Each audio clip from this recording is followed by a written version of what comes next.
Camera को भी high कर दियो।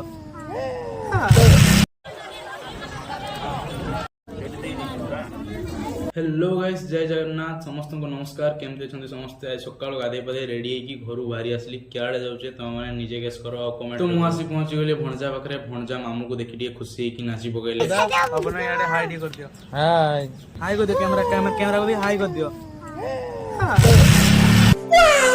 तो आम ए पहुंची गलु शीर्षा को। एटा देखि पारथो शीर्षार हॉस्पिटल। तो कथा किछि एमती कि जेहेतु आज देवस्नान पूर्णिमा अछि, जगह पाखु न गले कि हबो। फाइनली आमे पहुंची गलु मंदिर रे। एबट रथर अधा काम एठी आइछि आ बलभद्र देवता को भी मंदिर बाहर आनलेनी। एठी स्नान करिवे देवता माने। देखो केते बढ़िया भाबरे सजा आइछि। एपटे भणजा एते लोक एका संगे देखि भोकवा है कि छिया है कि चारियाडे देखुछन।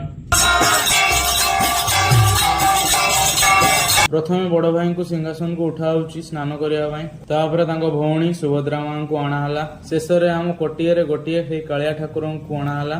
फाइनाली आम तीन ठाकुर स्नान करने बसीगले सिंहासन रे। धीरे धीरे भक्त मान संख्या भी बढ़ुए। प्रथमे बड़ भाई स्नान करले, तापर भौणी, तापर जगा, तापर ननाठू बेतमाड़ भी खाइली। ये जो खरा और गरम से भितर झाड़ मु भी गाधे गली। ठाकुर गाधे सारे तापर जे जहाँ भोग नहीं कि घरी गले पूजा करने। एपटे बापुन भाई पद्म फूल भी नहीं आसले ठाकुर को अर्पण करने। देखुच तो बापुन भाई केते खुशी।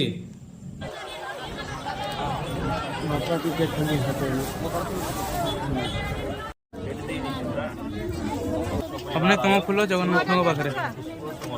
तो फाइनली आम पूजा सारी देलु आ पलि आसलु। पूजा बढ़िया चला तो बहुत बढ़िया।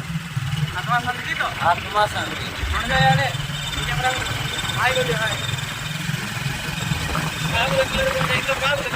तो आज ब्लॉग टी एडी एंड करवा। फिर मिलते हैं अगले एपिसोड में। सतकी जाए वीडियो को भल लगी लाइक करेंगे, कमेंट करेंगे, शेयर करने जय बोलिए और कमेंट लिखिदेवे जय श्री जगन्नाथ।